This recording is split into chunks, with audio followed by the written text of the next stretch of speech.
I'm Justin DePago. We're back in the shop in my 100-year-old craftsman style house. Remember, upstairs in the master bedroom I took the paneling out. I discovered 2 access holes in the walls when I pulled the paneling off. And now it's time to create some panels to fill those in.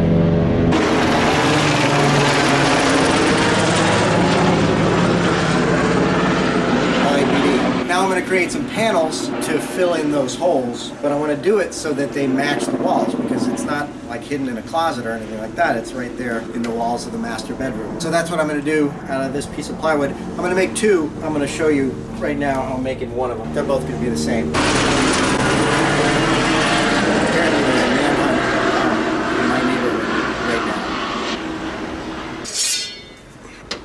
now. I know I'm looking at 19 inches across because I measured the hole. And I know that I'm looking at 25¼ down. Now it's kind of a jagged hole up there, so these measurements are not super exact, but it's close enough for rock and roll.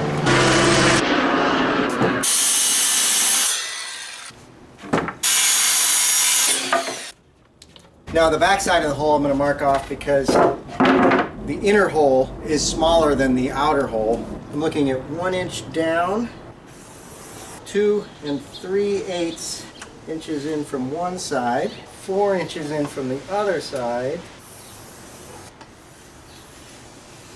1 3/4 up from the bottom. So this in here is the inner dimension of the hole. So this turns out to be 12 1/8 by 22 1/4. And that is where the insulation comes in.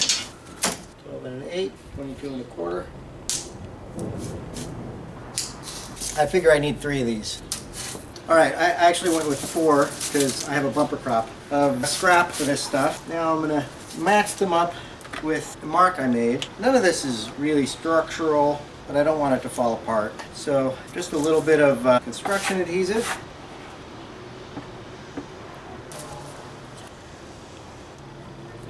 It also doesn't really matter which way the insulation is facing in this case. Usually you'd want the shiny side, the foil side, towards the room, but really this is just acting as a filler, not really as insulation, so it's not as critical in this case.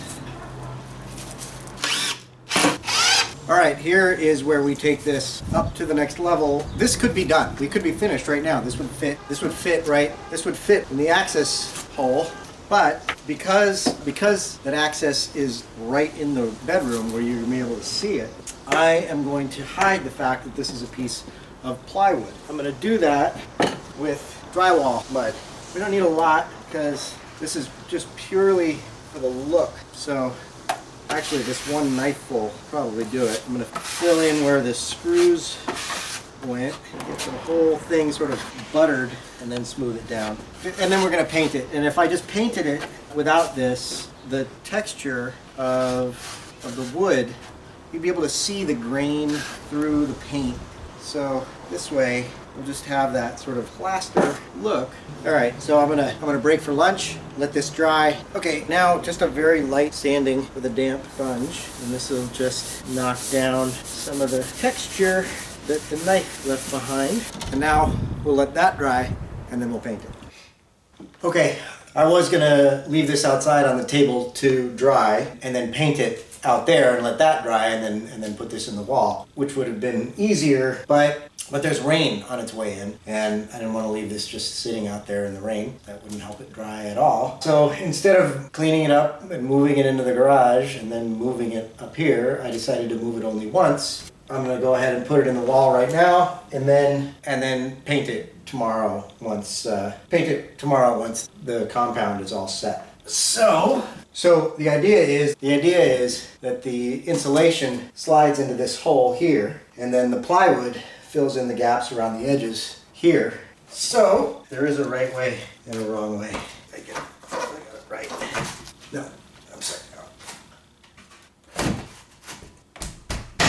Now I realize that there's still a gap around there, That'll get filled in with molding. When I do the baseboard, the trim around the window, there'll be a whole molding episode surrounding this room. The foam insulation on the back holds it snug inside the hole, so I don't need to create a latch or anything because it's held tight by its own friction. This is it for today.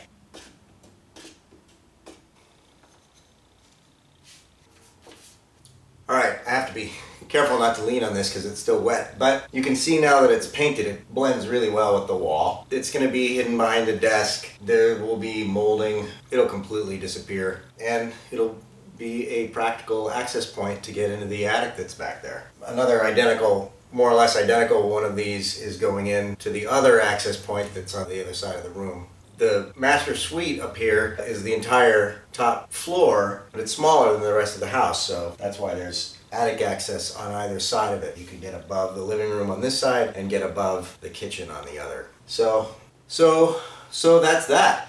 So that's that. Another step closer to finishing off my master bedroom. Now that's done, and moving on to other things. If you like this video, then please do like this video and share it. This is something practical that could apply the same technique to an access in a ceiling. Subscribe to my channel to see more progress on my 1915 house. Follow me on social media. You'll see the links down below to see other things that don't end up as videos. In the meantime, thank you, and we'll see you next time.